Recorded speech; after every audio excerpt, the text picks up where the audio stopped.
Değerli dostlar, güzel insanlar, neredeyiz? YouTube kanalıma hoş geldiniz. Neredeyiz? Baba bugün Samsun'dayız. Vereyim al. Saat 9'da Bitlis'e geldim. Dünyanı yemedim. Bunlar bir takım ama bir şekilde ayarladım. Buluruz herhalde bir arabaya. Çok beğeniyorum. Aslında çok iyi geldik ya. Balıkesir'in meşhur yemekler. Arkadaşlar 2 gündür otobüslerde yatıyorum. Artık Samsun'a geldim, dedim abi bir oda tutalım da biraz dinlenelim ya. Böyle bir oda tuttum. Şimdi karşıda bir otel var zaten. Şöyle bir şey abi. Oda 900 TL kardeşim. Kahvaltı yok. Arkadaşlar kendimizi otelimizden dışarı attık. Bu kardeşiniz 2 gündür uykusuz. Biliyorsunuz Bursa'dan Maraş'a gittik. Maraş'ta çekim yaptık.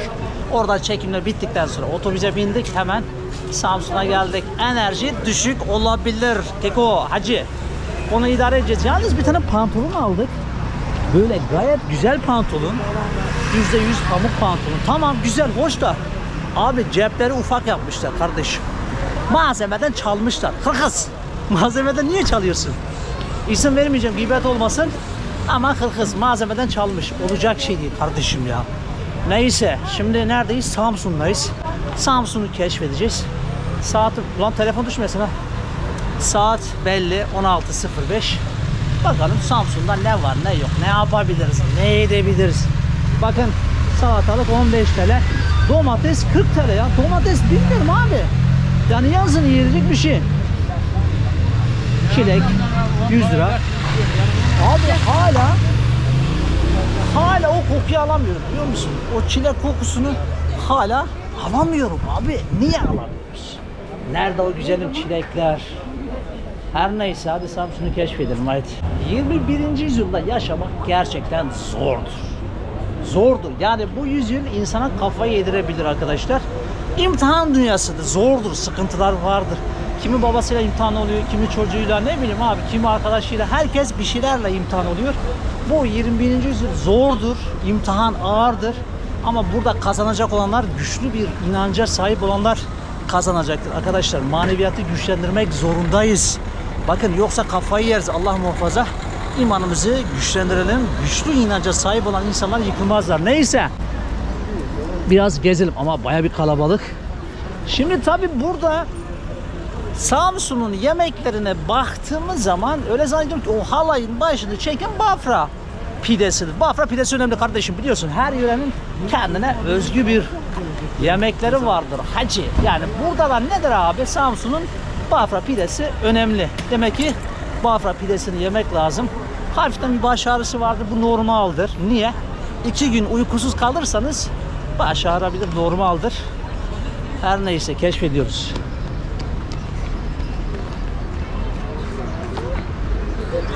Tabii bugün cumartesi, 26 Nisan cumartesi, insanlar kendilerini böyle dışarı atmışlar. Öyle abi, yani şehirde de yaşayan insanlar ne yapacak? Böyle kendilerini işte böyle müsait meydanlara, böyle park yerlerine atacaklar. Köyde değilsin ki, yani köyde olsan ne yapardın? Aman baba dışarı çıkaralım, bir tarlaya marlaya bir gidelim, bir dağa falan çıkalım, bir nehre gidelim değil mi der. Hava temiz. Şehir hayatı adamı bitiriyor kardeş. Şehir hayatında ömür çabuk tükeniyor. Yani kardeş bak, şunu tekrar söyleyelim. İleride zenginler köyde yaşayacaklar. Fakirler apartmanlarda, şehirlerde yaşayacaklar. Neyse. Bunu not al. Önemli şeyleri not alıyoruz. Evet arkadaşlar, görüyorsunuz işte Saat Kulesi. O meşhur Samsun'da bulunan Saat Kulesi. 2. Abdülhamit tahta çıktığı zaman ne yapıyor? Hemen Saat Kulesi'ni yaptırılıyor. Ne zaman? Yaptırıyor ya da. 1906 yılında arkadaşlar Saat Kulesi yaptırılıyor. Tabii o saatler sonra değişiyor galiba, yanlış olmasam. İsviçre saati herhalde, sonra değişiyor arkadaşlar. Bu Saat Kulesi tabii şeylerde de kullanıyorlar arkadaşlar. İtfaiyeciler de çok kullanmış. Merkeze doğru gidelim. Kanala abone ol, beğen, paylaş, yap bir şey. Bakın burada balıklar var abi, son balıklar. Abi selamünaleyküm. Aleykümselam. Nasıl abi, balık durumu nasıl bu sene? Bu sene bol geçti. Bol geçti değil mi? Bu iyi bir şey ya. Deniz somunu 150 TL. Ne, Karadeniz mi bunlar hepsi? Tabii. Hepsi Karadeniz değil mi? 150. Levrek Karadeniz, somon Karadeniz, Değil mi? alabalık. Hepsi Karadeniz. Çok güzel. Balıklar böyle abi. Balık yiyeceğiz abi. Biraz tavuğa ara verin. Tavuk kolay gelsin. Eyvallah. Bak zeytinler var abi.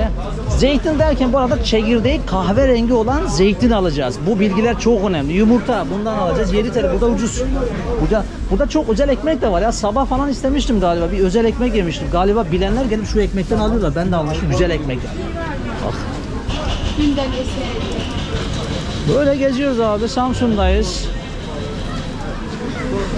Bak balık var. Görüyor musun abi? İnsanlar balığa rağbet ediyor. Bu çok iyi bir şey ya. Değil mi? Ne kadarmış balık? Buyurun. Selamünaleyküm abi. Kolay gelsin.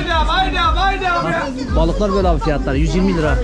Yerli isterler. 120 lira. 150 TL. Balığını ver somon. Tane 25 lira. Balıklar güzel abi. Balık tüketeceğiz. Hacı balık önemli. Tamam gidiyoruz. Haydi bakalım. 300. Hurma çok önemli. Bu arada hurma alırken abi parlak değil böyle mat olan hurmalar alacağız. Bu da iyi bir şey. Bilgi veriyoruz kardeşim. Bilgi önemli. Öğrendiklerimizi aktarıyoruz. Önemli olan bu kardeş. İnsanların faydalı olmak dostlar. Ne diyordum ben? Balık önemli arkadaşlar.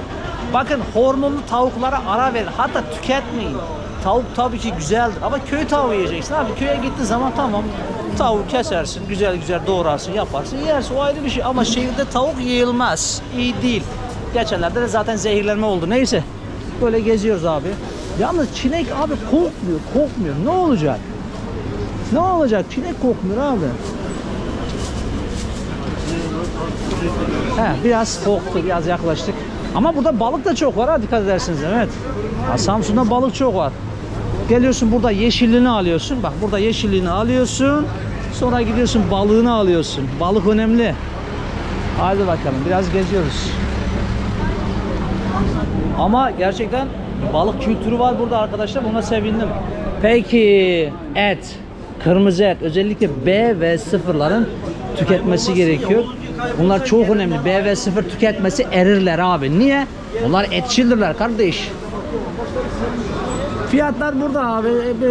Tamam bir içeri gidelim. Abi selamünaleyküm. Kolay gelsin. Hayırlı işler abi. Bol kazançlar. Bereketli olsun. Abi biz böyle geziyoruz da fiyatlara şey yapabilir miyiz? Kuzu but 650 demişsiniz. Evet. Dana loop et 700 TL. Selamünaleyküm. Dana kuşbaşı 620 lira. Fiyatlar böyle. Dana kıyma 570 TL. Teşekkür ederiz abi. Kolay gelsin. Hayırlı işler abi. Sağ olasın. Sağ olasın. Fiyatlar böyledir. Dostlar biliyorsunuz bir yere gittiğim zaman işte öğreniyorum abi. Yani orada et ne kadar? Çünkü et önemli hacı. Et çok önemli. Bak burada da eski kaşarlar var. Genelde biliyorsun Ardahan, Kars'ta bunlar çok meşhur. Oranın şeyinde geliyor ama burada da tabii tüketiliyor. 11 milyon. Samsun'un ekonomisine gelince ekonomi belli. Ekonominin can damarı nedir kardeşim? Hayvancılık zaten belli. Tarım ve turizmdir. Bunlar çok önemli. Aslında buna balıkçılığı da ekleyelim ya. Balık da var abi insan. Bayağı da balık var yani. Balık kültürü de var. Gezelim hadi gezelim hadi.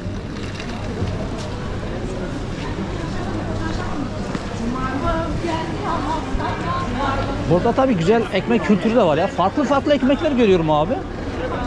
Genelde bu ekmekleri tüketeceğiz. Beyaz ekmek değil. Bak burada hiç beyaz ekmek görmedim. Bu iyi bir şey. Bu çok iyi bir şey ya bak. Kepekli ekmek. Tamam abi bunları tüketeceğiz. Beyazı değil. Haydi bakalım.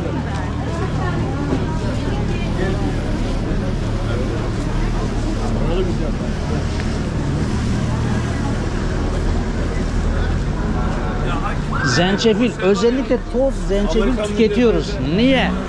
Kur'an-ı Kerim'de Allah'ın kitabına geçen tek baharat zencefildir. Zencefil. Doğru okuyalım. Özellikle diş etlerinde zencefil çok faydalıdır. Bilmeyenler yok, bilenler bilmeyenlere anlatsın. Birbirimize yardımcı olacağız arkadaşlar. Baharatlar da önemli. Yani bileceksin abi. Adam sorduğu zaman bu ne işe yarıyor? Mesela hemen bilmesi lazım. Tabii abi. Bilmek lazım yani. Bilmek lazım. Selamünaleyküm. Kolay gelsin. Abi bunlar gidiyor mu genelde? Yazın kurutulup kışın satıyorsunuz da. Evet. İsteyen var mı böyle özel olarak? Var. Değil mi? Eyvallah. Kolay gelsin. Hayırlı işler. Hurmalar önemli abi. Biz dedik ki hurmalar mat olacak. Parlak olmayacak. Parlak olduğu zaman ne yapıyorlar? Glikoza bandırıyorlar. Bunlar iyi yani. Medine olması güzel. Türkiye'nin Karadeniz bölgesinde bulunan Samsun 2025 tahmini verilerine göre nüfus 1.390.000'e yakındır. Arkadaşlar, ılıman bir iklime sahip olan Samsun bazı ilçelerinde Karadeniz iklimi hakimdir. Nedir? Mesela Çarşamba, Akçam, Çarşamba, Bafra buralarda biraz daha böyle Karadeniz iklimi hakimdir. Ama totalde şunu söyleyelim. Yazlar sıcaktır, kışlar ılık ve yağışlıdır. Kuyumculuk her yerde, kuyumculuk önemli.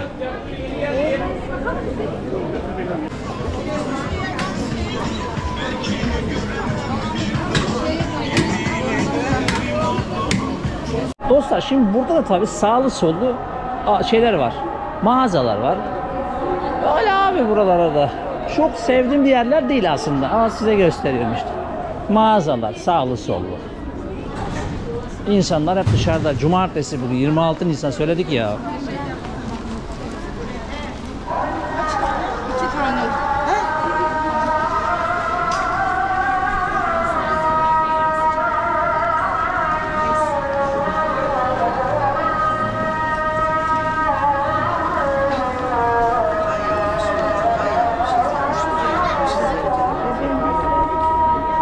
Solumuz da burada. İşte size Samsun.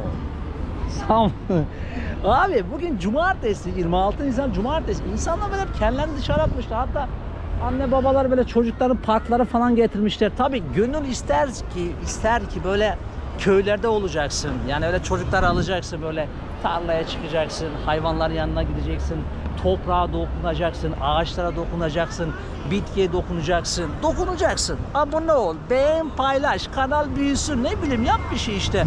Bu arada biraz başım ağrıyor, bunu söyledik. Kendimi kalabalığa vurayım dedim. Bu kadar millet nereden geliyor böyle ya, merak ettim. Geziyoruz bakalım.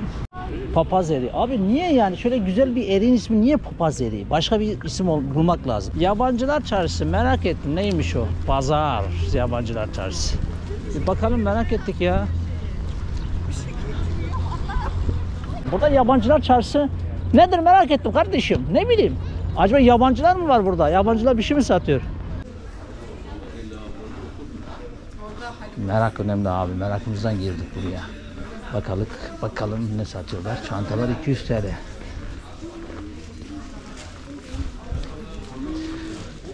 Pamuk olması lazım abi, alırken pamuk alacağız. Pamuk ya da yün alacağız.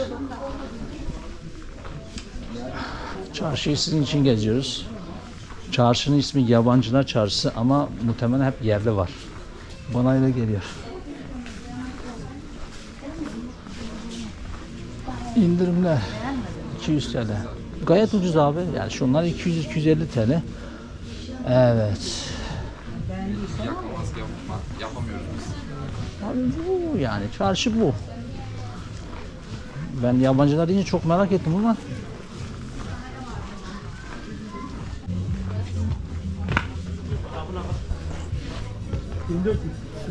Samsun'a geldiğinizde böyle yabancılar çarşısı var. Merkeze birkaç dakika mesafede abi. O tren rayların orada. Yalnız bugün biraz dedim, çorap alayım dedim abi, %100 pamuk.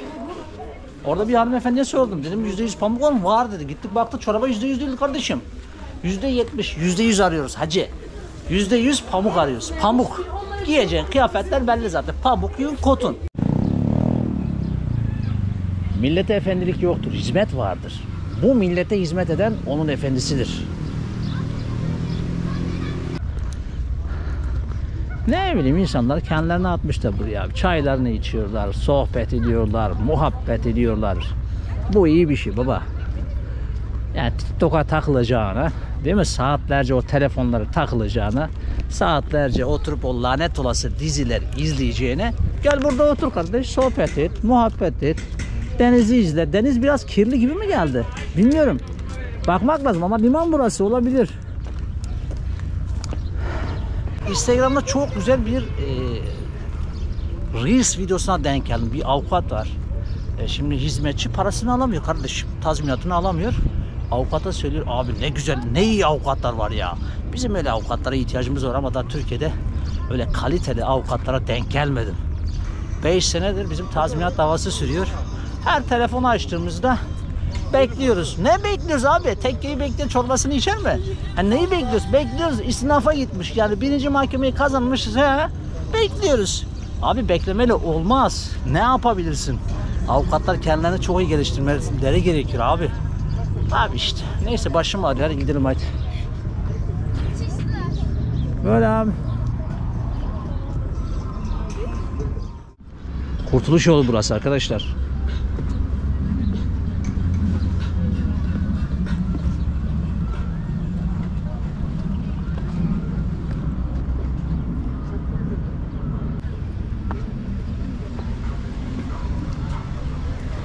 Arkadaşlar Samsun'da dikkatimi bir şey çekti. Samsun'da kuyumcular çok.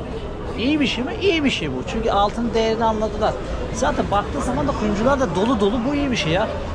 Altına yatırım yapın ya. Paranız varsa tabii. Geziyoruz dostlar. Gezmeye devam ediyoruz. Belki farklı bir şey mi görürüz? Bilmiyorum yani. Gezdikçe bir şeylere denk gelirsin belki. Geziyoruz abi. Başımız ağrısa da. Gelinlik. Gelinlik bir ara konuşmuştum abi gelinlik sahipleriyle. Artık kimse fazla evlenmiyor abi. Tabii.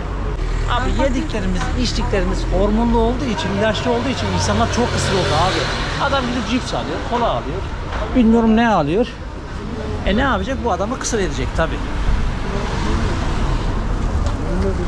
Tabii tarım şehri olduğu için böyle tarımla alakalı şeyler de var, adetler de var. Tarım şehri kardeşim, ekonomi, tarım ve hayvancılık, bir de şey var, turizm var tabii.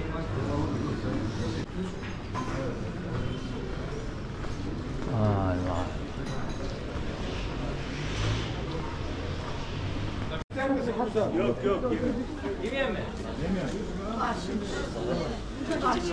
Arkadaşlar tarihi şifa hamamı. Yani şifa, sağlık hamamında Osmanlı döneminde yapılmış tarihi bir hamamdır. Arkadaşlar şifa hamamı, tarihi şifa hamamı hala faaliyette abi. İnsanlar gelip burada gayet de hamama geliyorlar yani, yıkanıyorlar yani. Samsun'da kahve kültürü de var. Aslında çok yerde var ya. Bir de arkadaşlar şöyle ekmek aldım. Tam buğday ekmeği, nefis, sabah almıştım. Çok güzel.